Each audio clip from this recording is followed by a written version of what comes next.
Kia ora, talofa lava, and good morning. I am a patriotic Kiwi. Born and raised in West Auckland, I am an Indigenous person with cultural and ethnic roots flowing from New Zealand Māori, Samoa, Italy, and England. I am proud to be a mixture of all these backgrounds. It makes me who I am.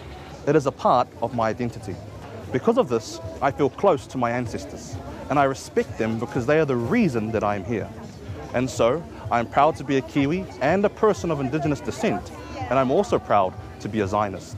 And why would a Māori Samoan from the other side of the world identify as a Zionist, as someone who supports the Jewish people in the land of Israel?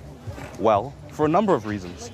I, like many of my people, recognize the Jews as the indigenous people of Israel. The Jews have undeniable connections to the land of their ancestors, links that are proven by archaeology, history, literature, and genetics. The Jews are the tangata whenua of Israel.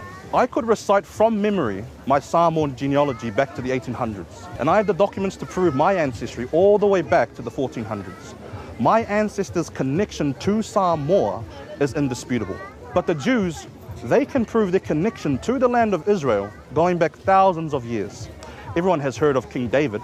He reigned over the kingdom of Israel 3,000 years ago. The ruins, the scriptures, the artifacts, they all prove that Israel is the ancestral homeland of the Jewish people.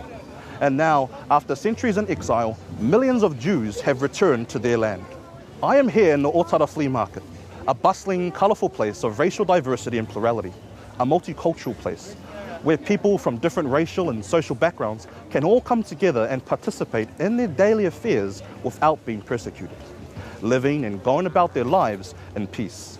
Likewise, but on a far greater and more complex scale, the state of Israel, as the only democratic beacon in the Middle East, fosters this beautiful ideal of diversity within unity. Jews, Africans, and Arabs, Muslims, Christians, and atheists all live together in a free and democratic Israel. There are those who label Israel an apartheid state, but what could be further from the truth? Arab citizens of Israel have greater rights and protections than Arabs in any of the surrounding nations. Arabs serve as professors, members of parliament, police officers, and even as judges. Israel may be far from perfect, but apartheid it is not. Israel, as a nation, personifies inclusion, not exclusion. Surely such a reality is worth cherishing and protecting, encouraging and supporting. No one questions the right of Samoans to live in Samoa or Māori to live freely here in New Zealand, and yet the right of Jews to a Jewish state is constantly challenged. As the indigenous people of Israel, the Jews have every right to flourish in their ancestral, historic homeland. It is because I am a proud Kiwi and an indigenous person that I'm also a Zionist. I acknowledge the ancestors of the present-day Jews. They should be respected, that their hopes and dreams of self-determination and diverse unity are not in vain. Kia ora and faafetai lava. I am a Zionist.